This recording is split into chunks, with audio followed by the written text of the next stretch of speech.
Howdy, this is Lemmy with RevZilla, joined yet again by the inimitable Joe Zito. This gas hole over here in the AutoZone t-shirt is Spurgeon. Welcome to Highside, Lowside. That's right, we finally gave this thing a name. All three of us tend to be pretty good at crashing, so we decided to sort of make an homage to coming off our motorcycles. And not only that, same as we mentioned last time, there's also going to be the podcast component of this. So if you want to hear the unedited version, type in RevZilla to wherever you get your podcasts, and you can listen to it in its entirety, no matter where you are roaming. So today we're going to be talking about racing. We see drag strips closing down. We've seen sort of the demise of the 600 Super Sport class in America.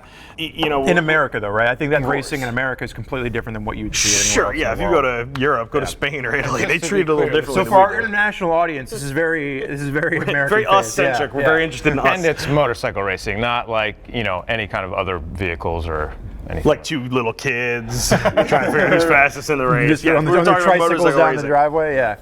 Alrighty, so let's kick this thing off. Guys, there are certainly some signs that point to racing really being on the decline. So let's just get this out. Give me a couple word answer here, guys. Is racing dying? I don't think it is. I think it's changing. I think it's, dividing. The upper level is getting higher and the grassroots level may be growing in its own little way, but I don't think it's dying. I don't think it's dying either. I think it's differentiating itself from what it used to be, but I think racing is still alive and well. I don't know that dying is the word that I would use, but I think you just used it.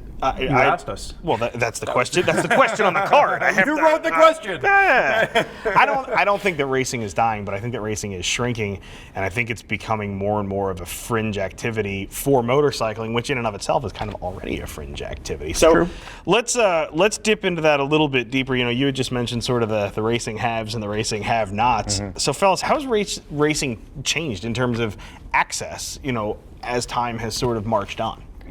For me being the oldest dude here, You keep bringing up your age.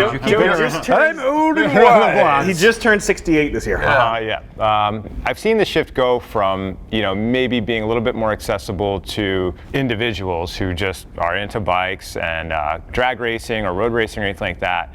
And then as all these big corporate backers, Suzuki, the Big Four, anything like that, start bringing the riders to a new level. The machines are coming to a new level, and that takes a lot of manpower and a lot of money. So it kind of really separated the grassroots guys from the pros. The haves and the have-nots. Yeah, so it's like now where you go to a road race, like I went to NJMP for AMA Superbike a few years back, and the paddock is packed with trailers, double-decker trailers, and the teams are a dozen or more people each, and the racer just kind of hangs out until he's ready to go. So as a clarifying question for our audience, how many crew do you have, and how big is your trailer? Just one guy. Sometimes my wife and my dog. But yeah, for me, racing ARMA, it's just me building the bike, driving, racing, cleaning and repairing, all that stuff. It's funny because when we first started having this conversation, we were in a meeting talking about this, and you threw out Mert, right? From Mert Lawwell from On Any Sunday. The young man with a garment bag over his shoulder is Mert Lawwell.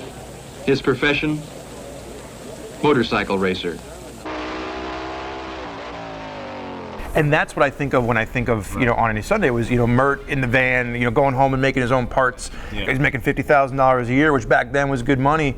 And I think that's just gone. And I think the other example in that movie, we're talking about On Any Sunday. If you haven't seen the original, it's a classic. But when you look at the way that Malcolm Smith did it, right? The classic example of the Sunday competitor who rides for fun with his usual ear-to-ear grin is Malcolm Smith.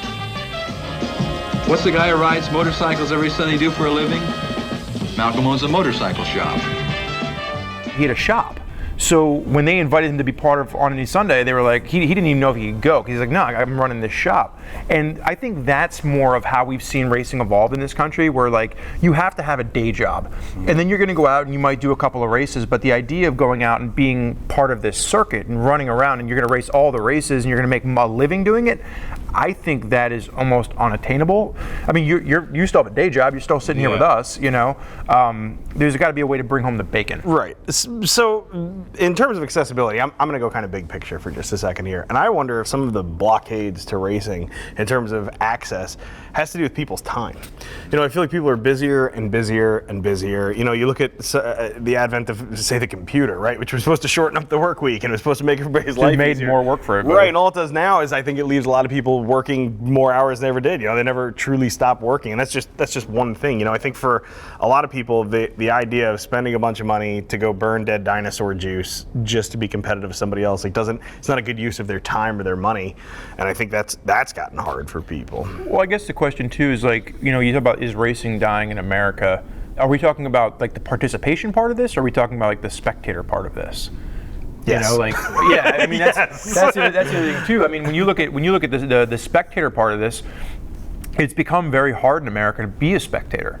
When I was growing up, my buddies and I would all go watch the MotoGP races at a bar. Mm-hmm. And now you have to have somebody that has a login, and you have to be able to log in and watch this.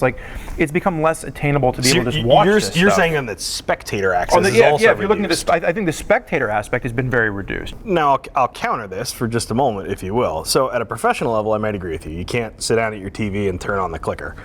An AFT, American Flat Track's actually gotten better with that. I think that's probably the most accessible, form of racing in terms of spectating right now. But I will say, there's lots of local motorcycle races all over the place, and you know what? I rarely see people out there who aren't related or romantically involved with the people on the bike. So I don't know that I agree 100%. Maybe at the professional level, let me ask you this. There's that little flat track race that happens right, maybe 5 miles down the road from your house. Oh, that's auto racing. There's no bikes there. But either way, but that's not my point. I guess my point is there's all these little tracks all over America, and if you don't know that it's hidden back in there, people just don't show up. I don't know, man. Those grandstands are packed often. But I think I guess it comes down to different types of racing. We didn't really get into that. Road racing is hard to watch because it's a really big thing, and honestly, watching road racing in person kind of sucks. I think it's easier on TV. Yeah, because it goes by it's easier 100 on miles TV. an hour. Yeah. Well, and you don't have a great vantage point. Right, The whole it's track. better funny, to watch I know, that. for instance, Barber's racetrack, that is designed so that there's good vantage points of several different spots on the track. So that's an important point there too. That's the same way, because access. when you go down Austin from MotoGP, you sit in the corner, you pick the corner you want to see, and then there's a screen that they actually have a giant screen. So you're sitting there and you're just watching the TV screen, and you can hear the bikes coming, and then you all of a sudden you watch them go by you, and you go right back to the screen. That's how you watch it. Like you said, flat track is really, really fun to watch because you can see what's going on the whole time. Drag racing is really fun to watch. I grew up going to ATCO drags. So I've seen all kinds of different vehicles go down at ATCO. I disagree. I think watching two vehicles go in a straight line is so boring. There's nothing moving there. Okay. Well, let's not wear this one out. Let's move on to the next one. See, they fly better this time. You guys see that? We got these new cardboard cards. We to throw demanded around. heavy card stock, and we got it because we're of that caliber. All right, so in your guys' opinion right now, what factors are putting pressure on various forms of racing? We've discussed a couple of them, but what are the things I think that are affecting racing that's outside of just motorcycling? Land use. I think a lot of drag strips are closing down because a lot of subdivisions are getting built around them. Sure. And the property owners around these tracks are complaining about the noise. ATCO's up against that all the time. Englishtown shut down just a couple years ago, which had been around since the 50s. We've had, in our area, in the tri-state area, we've had 5 motocross tracks shut down in the past 10 years. And the biggest thing, There used to be one at ATCO too that got shut down. Mm-hmm. Yeah, but it's lawsuits, right? It's the one example that shines out in my mind. There was a dad that took his kid to the motocross track park. Dad did not have insurance, and kid broke his arm. And I mean, you take your kid to the motocross track park, injuries Well, you happen. sign a waiver as soon as you come in, right? They sued the course, and they said, my son shouldn't have broke his arm. It's your fault. And now all of a sudden, the track gets shut down. And that's the stuff that drives me insane, because it drives the insurance costs up. Right. And these tracks, because they're having to deal with all the other creep of the higher taxes, because now all of a sudden they're building all these houses around, the taxes for the land goes up. Right. And now all of a sudden your insurance costs go up because somebody's suing over a broken arm, and now you can't afford it. Couple that too with, I think, maybe a declining interest of racing, so you have smaller revenue numbers coming in. So that goes back to, you had mentioned this last time. I'm just saying couples up with what you're talking But it's chicken or the egg, right? So is that the interest in racing is decreasing because it's just decreasing, or is it that it used to be that you had a place you could go and actually do this as a little kid, so you grew up with that track around. You could actually get involved with this, and then it snowballs, right? Because now, if you want to go take your kids out to a track, you have to travel 3 or 4 hours if at a minimum to get there. Right, but I'm not arguing. I'm just saying to your point though. That's also making it less appetizing. I think to a track owner of some sort to continue on with business. So I'm going to go. I think big picture again, but I feel like there's also a societal pressure here. I feel like as a country, so no judgment here. I'm just simply stating facts that exist. As a country, we've moved towards safety. So we've seen, we've nearly eradicated smoking. Hunting is not a particularly popular activity, whereas 100 years ago that was something everybody did. Right. I think the concept of doing seatbelts in cars. Sure. I mean, even look at Pop Warner football. I mean, which seems like this should be a completely separate issue, but really isn't. It's very much the same. Right. Exactly. I think there are a lot of people who say, I don't want Johnny or Janie getting out there and getting their heads banged up. The other big thing, to your point, is video games, man, and TV and entertainment. Like, there's so many more indoor kids competing now for your leisure before, minute. you know what I mean? Yep. So it's like there's a bunch of little kids in my neighborhood that I see riding bicycles around once in a while, but for the most part they're inside playing video games or on a computer. But you think about go ahead. I'll let you go ahead. Well, the reason I bring this up is I think that there are a lot of factors even outside of motorcycling. For instance, changing some stuff about motorcycles, changing track access, or changing, some of these other things that we've talked about isn't necessarily super difficult, but it's not going to change somebody's mindset if they don't want to do it, right? If motorcycle racing is just seen as crazy dangerous, then it's seen as crazy dangerous. Like it's going to be a lot harder to it's one thing to think that racing is dangerous and not want to go race. It's another when all your friends and your parents, your family, they look at you like you're crazy. And I'm sure you guys. But I think it goes back. Let's just for 1 second just step away from the racing aspect of it.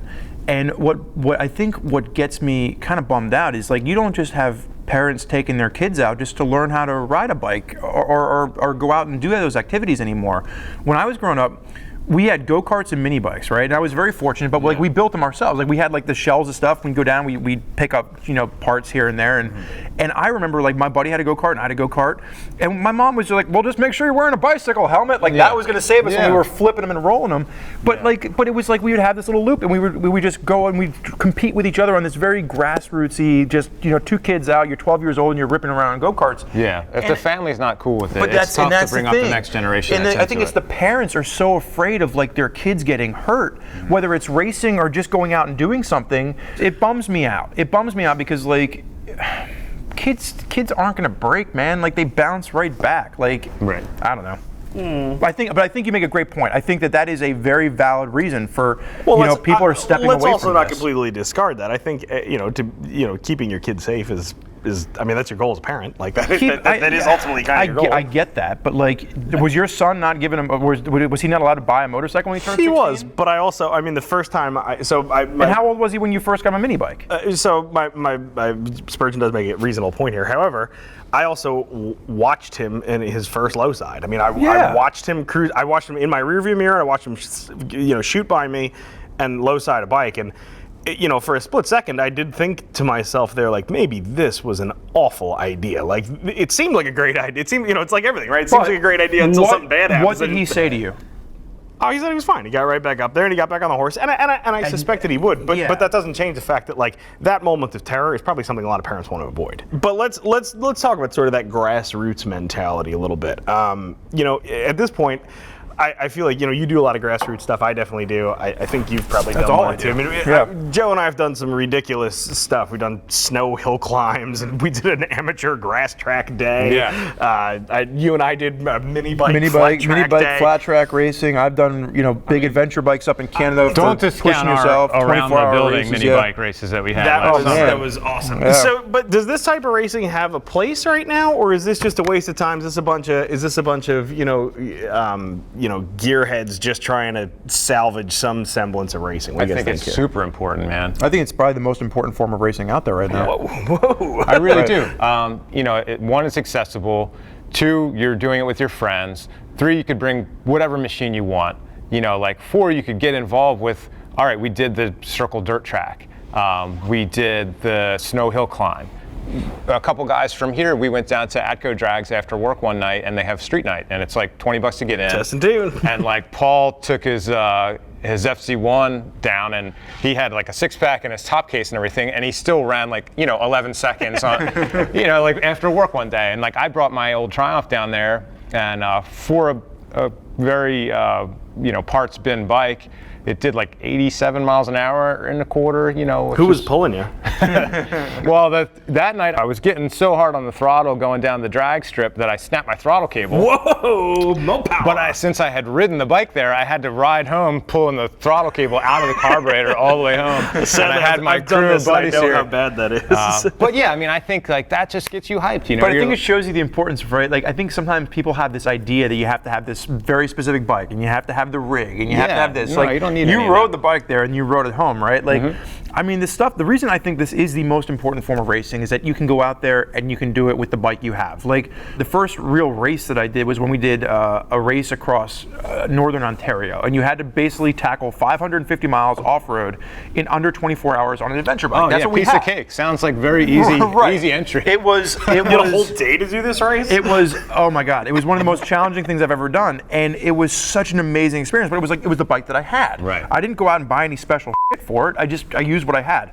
I think for me, it's those very simple, like, you pay the 20 or 30 bucks, whatever it is for the AMA membership, and you just show up and you just start doing some of these events, and it just gets you excited to be there with the bike that you already have, or you borrow a bike, and you're not going to win, you're just going to have fun and see what the whole competition thing is about, and eventually, you might win, Yeah, and there's all different classes. There's, even in that kind of race, you can get into, most classes have like ABC level or something like that. A lot of folks get in there and say like, hey man, I'm not really that competitive, or I don't know if I'm that fast. Like, it doesn't matter. No, you go out and you give it a shot. That's the biggest thing I learned. I am not that fast, and I am not that competitive. But there's so much fun to be had, Wow. So I want to kind of touch on points you guys both made and sort of build my own out of that. I do get super excited about amateur racing as well. I'm not a pro. I will go race anything, and I will probably lose, but I'll have a great time doing it. And it's funny because I'm thinking about what you had talked about earlier with sort of this divide between the haves and the have-nots, right? So I'm not a 12-person crew guy. I don't have a double-decker trailer. I'm like you. I sleep in the bed of my truck, and that's the extent of my setup. I have some greasy cheeseburgers. But it's funny. So kind of bring this back around to sort of just, is racing kind of dying? It's weird. Even though I get really jazzed up about that stuff, and even though I don't have the 12-man crew, et cetera, I almost feel this disconnect with professional racing, to be honest with you. Like, I do like watching, American flat track. Like that to me feels, because you meet these guys that you like literally run into them on the track. Hopefully not literally, of course, but figuratively. That feels pretty accessible because those dudes are right out there. We're doing basically the same thing. They're just doing it much faster than I am. But I look at something like you were talking about. When you do roll up and you see the crazy setup and you're just like, man, I could. This doesn't even feel like racing. Like, we're playing this sport at such different levels, we may as well be playing a different game. And I actually wonder if that sort of contributes to like this lack of, I guess, involvement or association. Like, I just don't feel a connection with professional racing most of the time. I don't know if I don't feel a connection with it, because I don't watch flat track, but I'll watch MotoGP, and like, I love going and seeing, and I mean, those bikes are $1 million. Is that fancy road racing? It is. That's a fad. But like, you go and you watch that, and I mean, the bikes are $1 million. I mean, even when you get into like some of the lower levels, it's still so unattainable. But what I like to do is I go and I get so excited. I want to be doing it. I'm much more of a participant. I'd rather be out at a track day. Yeah, and a track day is not really racing, but I think you could use a track day as like, it's a type of racing if you're racing yourself. Like, never, a track day is not racing, just so we're clear. Like, anybody that thinks otherwise is going to get in trouble with the track organization. But I like to see if I can beat my own times, and I think that's a type of racing in your head where you can go out and like, I'm never going to be on a MotoGP grid in my life, but I can pretend that I am. So your race then doesn't involve going faster than someone else. Because if it involves going faster than me, I just have to beat myself, and I'm an easy person to beat. I can beat myself anytime. All right, so let's move on to another topic. Man, these things fly great, don't they? We should have done this shows ago. I haven't even thrown one yet. I want to try this. All right, so make some paper airplanes out of this. It's funny. So I'm gonna dole out a little riding resume. Like we said, we've all sort of done some race events here, but I would say that none of us up here is professional. No. But I think we've all done quite a few. I think we've proven that with everything we've ever done. We're as far from professional as you could ever be. But we've all done some of this stuff, and I've never felt sort of on the outside. But I mean, a question people watching this are probably thinking right now is, what's the easiest way to go race? Like, what is the easiest way to go race? I think help these folks out. For me personally, again, I always have my personal stories. So I had built up my old Triumph, and I started riding with friends just for fun, and I was moving along pretty good with it. And I'm like, well, there's got to be a way to race this thing somewhere, off-road. So I kind of did a little Google searching, and I found ARMA. ARMA has national and regional races. It's road racing, off-road. They have vintage motocross, vintage hare scrambles, trials. I mean, they have everything that you'd ever want. There is a class for like every kind of bike from, the beginning of time up until right recently this year. They just added off-road bikes up to 2005. So it's like, man, you might have a bike in your garage already that you could seriously race with. Are we that old? Well, no, but I think now historic. Oh no! I think that's the biggest thing for me, right? Is that chances are you already have something in your garage that you can go race. Yeah. For me, I got in it via AMA. And just showing up to off-road events. They weren't even races. It was a lot of dual sports, a lot of adventure rides.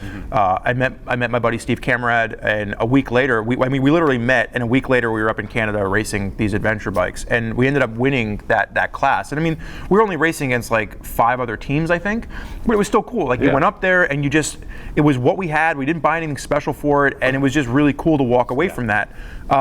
And then it was simple stuff. I mean, it was you go to these different events, you meet people, and they're like, well, hey, come and try this. And I think the biggest thing, and I don't remember if you said it or you said it, but for the people that would be intimidated about this, what I have found is you go to these events and everybody wants you there. Yeah, it's been really welcoming. Yes, there's those really high-end competitive people that are going to try and like crush you. Yes. But the majority of the people are like, hey, this is the class you want to be in, and hey, you don't have to win. It's just about having fun, and we're just going to drink beers in the truck afterwards. And they're like family right away. That's all it is, Viewers man. / listeners, if there's one thing you take away from this, I think it's how friendly everybody's going to be. So open and just accepting of wanting more people to do this. And I think because of that, I mean, Joe, I know you had mentioned earlier about seeing like some of the numbers increase too, but like I've seen a lot of family members with the events that I go to, like, the kids are running around playing, and the moms or the dads are out racing, and you start to see a little of the kids on the pit bikes kind of running around.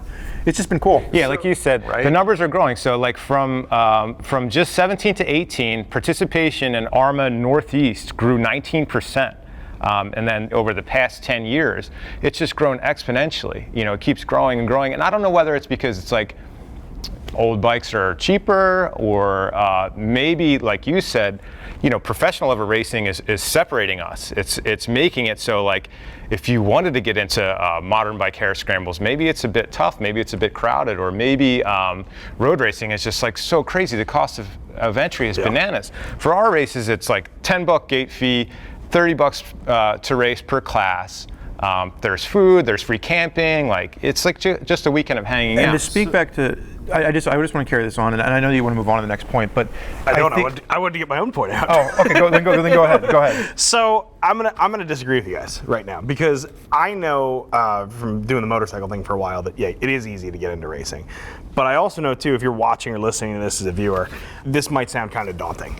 Oh yeah. And it's funny. The saying has been for a long time, right? Like, when was the first motorcycle race? Well, that was on the day they built the second motorcycle. Mm-hmm. And I kind of go back to what we were talking about earlier, with like the 2 little kids running a race. Like, that's everybody when they're 8 years old knows who the fastest kid in their grade is. Like, that's just how people sort themselves out. Right.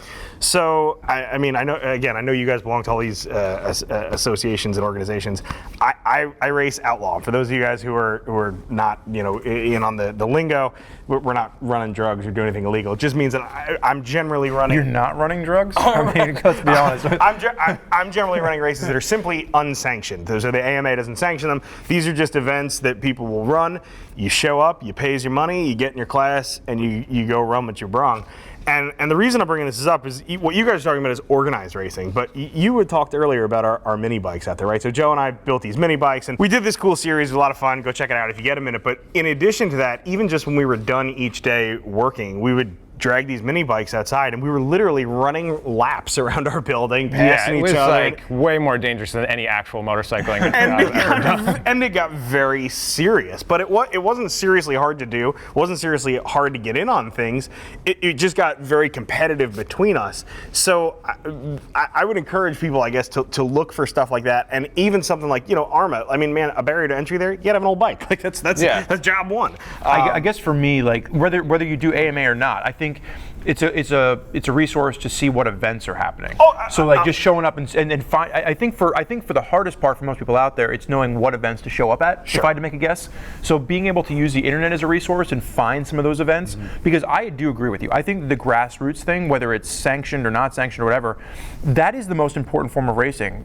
Because you look at something like ARMA and it's growing, or like we've seen all the dual sport events are selling out because you don't have to have a race license or anything else. You just show up and do it. I was just pointing out that, I mean, going racing can be as simple as you pull up next to your buddy at a stoplight. I mean, not necessarily the best way to get into it, but I mean, man, every piece of asphalt's a drag strip sometimes. All right, guys, let's move because I'm taking forever and talking too much. So this one I actually want you guys to answer individually. So Joe, I'm going to ask you first. What's your favorite racing to watch? What's your favorite racing to actually go do yourself? That's a good question. To watch, I think Motorcycle Speedway is like so It's my favorite too. I mean, so the awesome. bikes have no brakes. The dudes are sideways the whole time. Like, it's just an all-out brawl. Like, to me, Motorcycle Speedway is like so incredibly exciting to watch. I also spend a lot of time, since like I'm mainly an off-road guy, I really like to watch like all the hard enduro stuff. I really like to watch like the Sprint Enduro series is cool. But yeah, I mean, I think for me, Speedway is just so rad. I'm hoping, like, I'd never even been to one, and just doing research for this video, we found that track up in New York that's only like an hour and a half away. Plan a trip up there. Yeah, I'm excited to check that out. Favorite style to perform yourself? For me, up to this point, I'm in my third season of ARMA Hare Scrambles, or ARMA Cross Country. I'm gonna show off my. We got a shameless self-plug coming here. I made it into the ARMA magazine right here. Let's give him a round of applause, Spurge. Let's give him a round of applause. Isn't that your trophy behind us too? Yeah. Second place? No, first place. No, that one's the second place. Well, that was a competition motorcycle show. Oh, okay. That trophy I won the same weekend. I won a motorcycle show with my race bike, and then I won the race the next day. Competitive motorcycle showing? Yeah, it was wild. It's a big weekend for me. Spurge, what do you like to watch? What do you like to do? I'll agree with Joe. I like any the hard enduro type stuff is fun to watch. Like you watch like the Red Bull, Erzberg, any of that kind of stuff is fun to watch. I think MotoGP is still my favorite to go down to Austin every year. On Sundays we go over to my buddy Jeff's house. We sit around the TV and we have a couple beers. We watch it. So I think from watching, that's probably my favorite. I have a lot of friends that they watch motocross. Motocross has just never been something that watching motocross has just never been really it for me. I can enjoy it, but it's not something I follow regularly. Sure. And then as far as what do I like to do, I mean, really the main type of racing I've been doing up until this point is just endurance racing. Like see how long you can push yourself. A lot of 24-hour challenges, a lot of distance challenges. That sounds a lot more exciting to do than to watch. Yeah. Oh yeah, I would never recommend being a spectator, but doing it, you're putting your body through so much, and there's such a challenge to it, and you have to make sure the machine doesn't break down, and if it does, you have to come up with quick fixes as to how to keep it running. And I will say, you've been trying to pester me into small bikes forever, and I just bought my first small dirt bike. And it's being souped up by Solid Performance right now. Can we go one show without one of you guys mentioning your new KTM? I just bought it. I just signed the paperwork on it. Yeah. So I mean, I haven't even picked it up yet. But my goal for saying that was that I would like to try and do. I've been talking to some of my friends, and I would like to try and do a little bit more actual, maybe not an endurance race, but an actual hare scramble style race at some point this year. So that would be my goal for the end of 2019 is actually try out something more like Joe's doing. Fair enough. What about you? Let me ask you the question. Nope, Lemmy. What is? Yep. Let me. Well, I'm going to ask you a question now, and it's going to be a two-parter. So, what is your favorite racing to watch, and then what is your favorite racing to do? Ask each host individually. Oh yeah, here we go. So this is your. Wait. damn it! Oh, I see, I caught it. Yeah. So I think I'll be pretty quick here. As far as watching, I'm kind of with you. I think Speedway might be my favorite. Flat track's awesome to go watch. This might sound really dumb too, but like one of my favorite parts of going to a Supercross event is watching the little kids.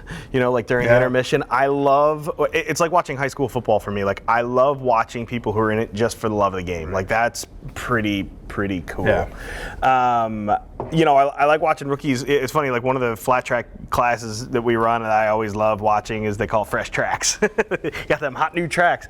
It's all the first timers, and it's great because people just have so many smiles on their face. That's awesome. When it comes to actually with the first tracks, like is it just like they just invite new people to come? No, fresh tracks. It's like you've never flat tracked before, so you brought your bike. It's not a flat track bike. It's whatever the hell you got. You put it out there on the track and go see how you can do. It's just fun. Like it's always smiles and giggles from that crew. As far as what I like to actually race, man. So flat track's fun. I love running flat track.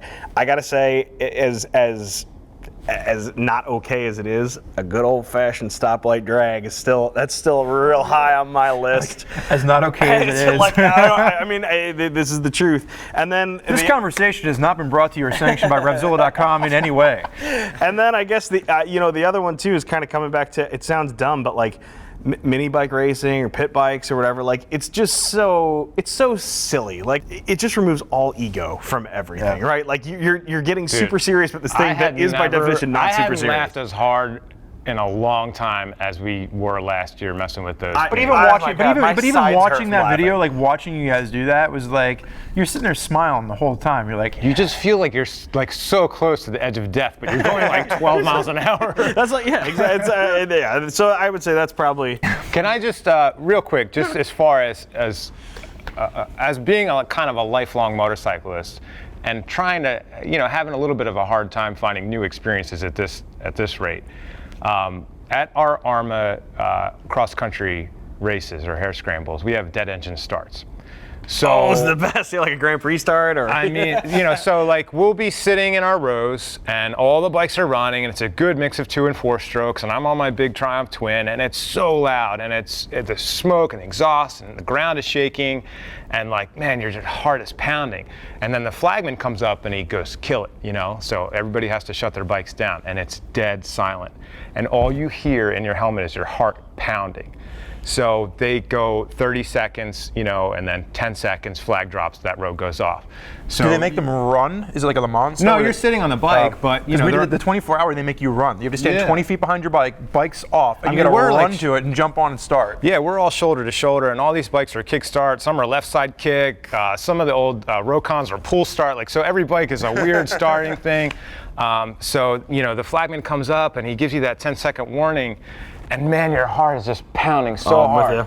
And then when he drops the flag, and if you get the thing started on the first kick and you get the whole shot into the woods, like there is no experience like that. No, you're out there on the dirt, you see the flag come up, and it's so loud, and you don't hear anything. You just don't hear anything. You're just locked in.